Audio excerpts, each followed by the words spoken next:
Selamat malam semuanya. Jadi pada kesempatan kali ini saya akan membahas mengenai akuntansi perusahaan dagang.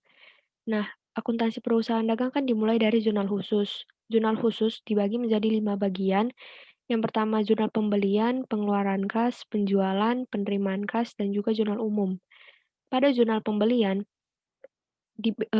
bedanya dengan jurnal pengeluaran kas adalah ketika kita melakukan pembelian secara kredit, itu dimasukkan langsung ke jurnal pembelian, sedangkan ketika kita melakukan pembelian langsung tunai, itu pengeluaran kas. Kemudian ketika kita melakukan penjualan secara kredit, langsung masukkan ke jurnal penjualan, tapi ketika kita menjual barang secara, langsung dibayar tunai, itu langsung masuk ke penerimaan kas. Nah, pada jurnal pembelian, seperti biasa kita bikin identitas perusahaannya, kemudian tanggal, kemudian keterangan. Pada bagian keterangan ini dijelaskan, kita buatnya itu perusahaan atau pihak-pihak yang menjadi tempat kita membeli barang-barang dagangan tersebut. Nah, kemudian kan ada sisi debit dan sisi kredit. Sisi debit terbagi menjadi pembelian. Pembelian maksudnya di sini adalah pembelian barang dagang, hanya barang dagang. Sedangkan ketika kita melakukan pembelian, tetapi bukan barang dagang, itu masuk ke serba-serbi. Makanya ada di sini peralatan, perlengkapan kantor, toko, dan lainnya. Kemudian kita masuk ke sisi kreditnya. Sisi kredit, kan pembelian itu, kita melakukan pembelian secara berutang, secara kredit. Makanya di sini yang sisi kreditnya itu utang dagang langsung dari akumulasi semuanya. Nah, ketika kita melakukan akumulasi, kita nggak boleh pada sisi debit ini nggak bisa langsung disatukan pembelian dan serba-serbi. Jadi dipisah satu-satu. Ada pembelian, akumulasi pembelian, dan juga ada akumulasi serba-serbi. Kemudian yang sisi kreditnya diakumulasikan aja langsung utang dagangnya. Yang hijau ini yang di-highlight ini adalah, eee, nomor referensinya, nomor akunnya. Kemudian kita masuk ke jurnal pengeluaran kas. Seperti biasa kita bikin dulu identitas perusahaannya, kemudian kita masuk ke tanggal, keterangan, maksudnya keterangan adalah pihak yang menjadi tempat kita membeli barang dagangnya atau barang-barang lainnya lah. Kemudian di sini ada sisi debit dan sisi kredit. Pada sisi debit, di sini ada tambahan sebagai utang dagang. Maksudnya adalah ketika kita kan biasanya kalau kita perusahaan kan kalau kita berutang pastinya kita bayar dong. Nah, makanya kita bayarnya pakai pakai kas. Jadi utang dagang itu di sini sebagai di sisi debit. Kalau utang dagang kan berkurang di sisi debit, makanya di sini utang dagang di sisi debit karena kita membayar utang dagang. Baru ada pembelian. Pembelian ini ketika kita melakukan pembelian barang dagang secara tunai. Kemudian serba-serbi ketika kita melakukan pembelian di luar barang dagang secara tunai. Kemudian pada sisi kredit, kan kita melakukan pengeluaran kas, berarti kas diisi kredit dong, karena kas berkurang. Nah, kemudian kalau kita melakukan, eee, pembelian barang secara tunai kan pastinya, terkadang diberikan suatu potongan pembelian. Nah, potongan pembelian ini biasanya bertujuan untuk meningkatkan loyalitas para pelanggan. Makanya di sini potongan pembelian biasanya di soal itu berupa persenan, persenan dari harga belinya, kayak gitu. Nah, baru setelah itu kita akumulasikan satu persatu. Nah, yang di-highlight ini nomor akunnya kayak tadi. Kemudian kita masuk ke jurnal penjualan, kita buat lagi identitas perusahaannya, tanggal, baru kreditur. Kreditur ini maksudnya pihak yang membeli kepada kita secara kredit. Kemudian syarat pembayaran. Nah, seperti ini saya jelaskan, 2/15 N/60 maksudnya adalah ketika si kreditur ini membayar barang yang dibelinya itu pada masih 15 hari setelah pembelian secara kredit, berarti dia mendapat potongan pembelian sebesar 2%. Kemudian dia paling lama harus membayarnya, 60 hari setelah pembelian. Nah, kalau misalkan ini berarti 2% dia dapat kalau misalkan masih dalam jangka waktu 10 hari dia bayarnya. Kalau ini EOM ini maksudnya end of month. Nah, jadi berarti dia paling terakhir bayarnya 30 hari.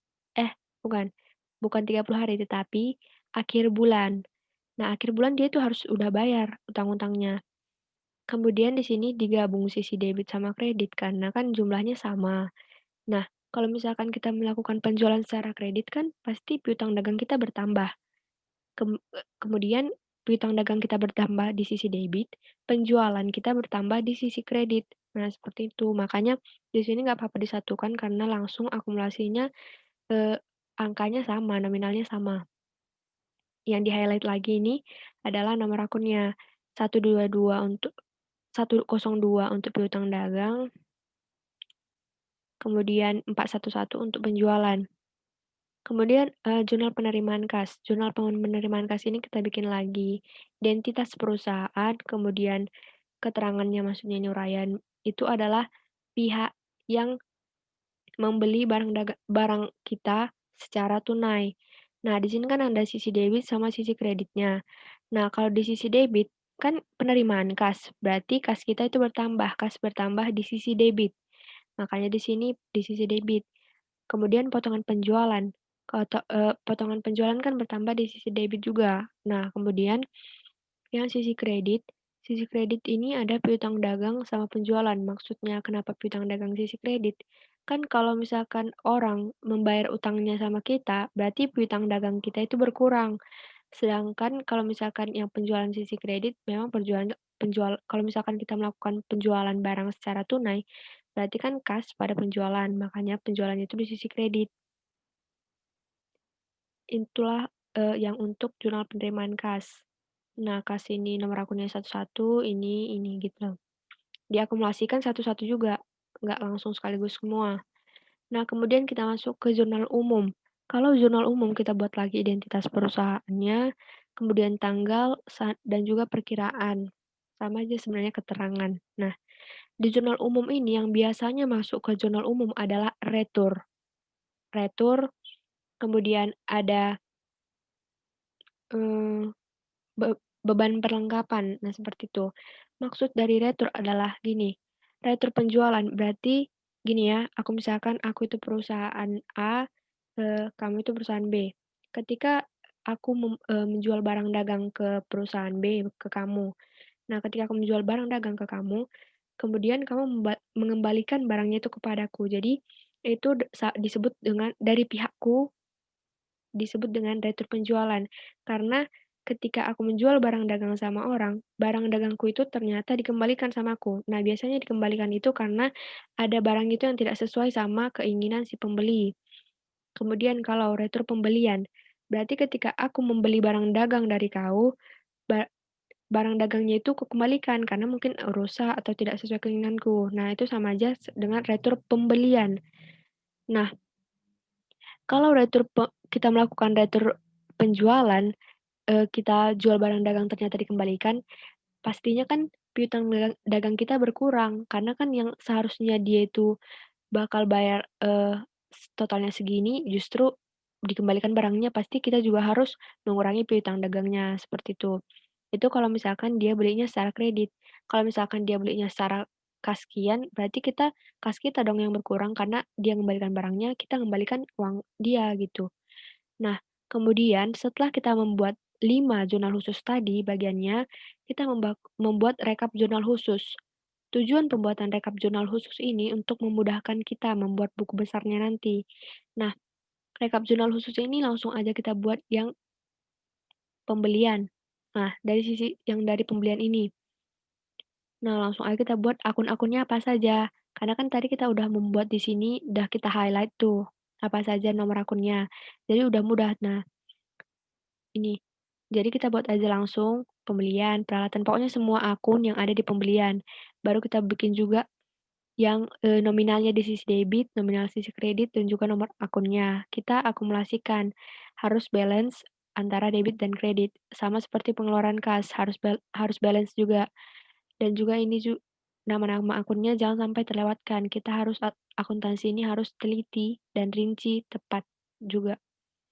Nah, di sini juga ada penjualan, penerimaan kas, dan juga jurnal umum. Nah, sekianlah dari jurnal khusus akuntansi dagang. Pada video selanjutnya akan kita bahas mengenai buku besar. Semangat ya!